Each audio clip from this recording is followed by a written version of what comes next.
The PFD is important to all Alaskans, and as a representative, I believe it is imperative to connect with people and to find out what issues are important to them and really sit down and speak with them about those issues on a one-on-one basis.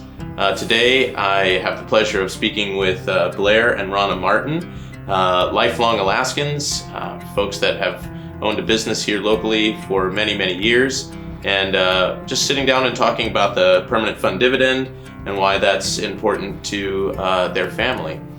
And thank you guys for being here today.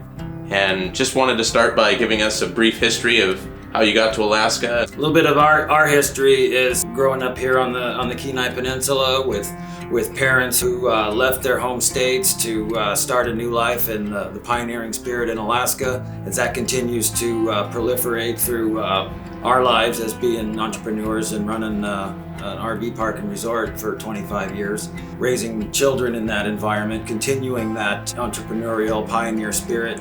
Really helps me identify historically with the founders of the PFD, because they were forward-thinking, futuristic people who left a great legacy for us. Absolutely. The forward thinking of our founders of the PFD had very little to do with giving people extra money just for fun. What do you think was the purpose of the permanent fund dividend to begin with? You've been receiving it, I assume, since day one. Yes, that was exciting as a student of economics in college to try to get a grasp of what those guys were really talking about. And really that was seed money for our business. It got us rolling in the lean years, and we always respected that spirit of saving for a rainy day, planning for the future. That's awesome. Yeah, and saving for a rainy day is absolutely one of the first intents of the permanent fund dividend. Do you remember, Ronna, what you spent the first permanent fund dividend check on? Well, anytime you start a business, you don't have a lot of extra funds. And so honestly, Blair and my PFDs were spent to help us survive and live off of. For our children, the dedication was to set that money aside for educational purposes only. And we were thinking ahead for their college, how they were going to be able to get through college if they chose college for their education. And we didn't just save it. We thought, how can we utilize this money? So there was mutual funds that went into so it could grow. And also we came to them at one point and said, hey, our business, we need washer and dryers, but we don't have the money to spend on those washer and dryers. We have the money saved in your PFD funds. Would you guys like to take this on? And then it was not only good for them in that their money within 3 years paid for itself and started to grow. Both of our oldest children were able to get through college debt-free. Oh, that's incredible. And that was just because of them being willing to take that on. And they were responsible for all of it, counting the money, taking that money to the bank, and they learned so much beyond just the dollars. Without the permanent fund dividend, where do you think things would be for the Martin family today? I don't even know how we would have made it. And I think about the opportunities that our kids got to have because those funds were set aside. I remember going to Beeman's and picking up cross-country ski sets so that they could be on the cross-country ski team. So the opportunities would have been much smaller if we had not had that PFD to expand our horizon. I think it's interesting because you're so correct that businesses don't make money day one. And you do need some seed money, some capital funds, some investment. And so that is the permanent fund in a nutshell, right. Is a seed fund. Yeah. It's a growing fund. It's something that gives back consistently. And I think you guys are just an incredible example of what seed funds going into seed funds going into seed funds will do. Because now you have children. Those children receive PFDs. Those children have started businesses.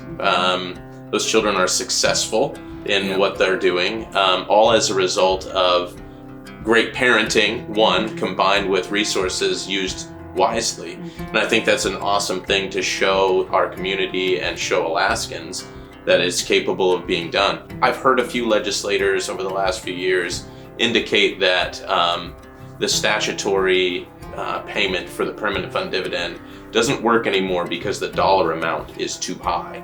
and there's the potential for people to waste their money or buy toys or maybe not put it into the economy the way that we had hoped. What would you say to a legislator that had that thought?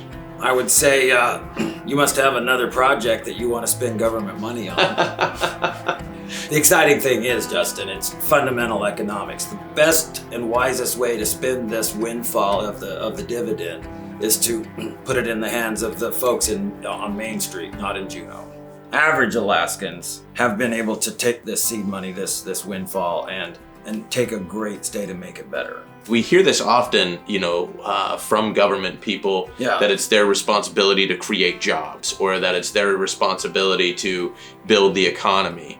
And I think this permanent fund dividend conversation is showing that if you are able to give people resources to drive economics on their own, people are entrepreneurs. They do, and sometimes the thing that is the barrier is fear, right? How am I going to make it? Do I have the resources necessary to do it? And having that just little extra piece that is a benefit to Alaskans in a state that is growing, that we do have opportunities in, there is a chance that those dollars can be used and fund growth and opportunities and jobs. You guys employ people, correct? Right. Yeah. You took money from the state of Alaska as a dividend from the permanent fund and now employ individuals. Yes. You sent your kids to college. Right. You taught them a lesson in how to save and how to invest for the future. And you were able to start your business. Those don't happen without this exciting, amazing gift that we have as Alaskans. Yeah. And sometimes I think it's easy to lose sight of those things if we're not paying attention to the history of it. So thank you for bringing that up. And we're not paying attention to opportunities that we have to give our children a chance to grow and to use these funds appropriately. The exciting part is Ron and I are just average Alaskans that were given a little bit of a boost, a kick in the pants that only a program like the Permanent Fund could offer a small state like Alaska. I think this is an incredible way of just showing how everyday people, like you said, use the Permanent Fund dividend to support the future, support your own entrepreneurial spirit. Well, thank you, Blair, Rana. I appreciate you having this conversation with me today. Yes. And as you can see, the Permanent Fund dividend is important for all Alaskans. It really is a marker of the independent spirit and how Alaskans can use those funds to promote education, to plan for the future, and to use those funds to grow their own entrepreneurial spirit. It's in that vein that we have the absolute obligation to protect the Permanent Fund dividend, because in and of itself, that dividend is what keeps Alaskans invested in the Permanent Fund itself. And I think we were able to have a great conversation on that exact topic today. And if you'd like to learn more about the Permanent Fund dividend and my stance on that, you can visit voteruffridge.com. Thanks for watching. This communication was paid for by Justin Ruffridge.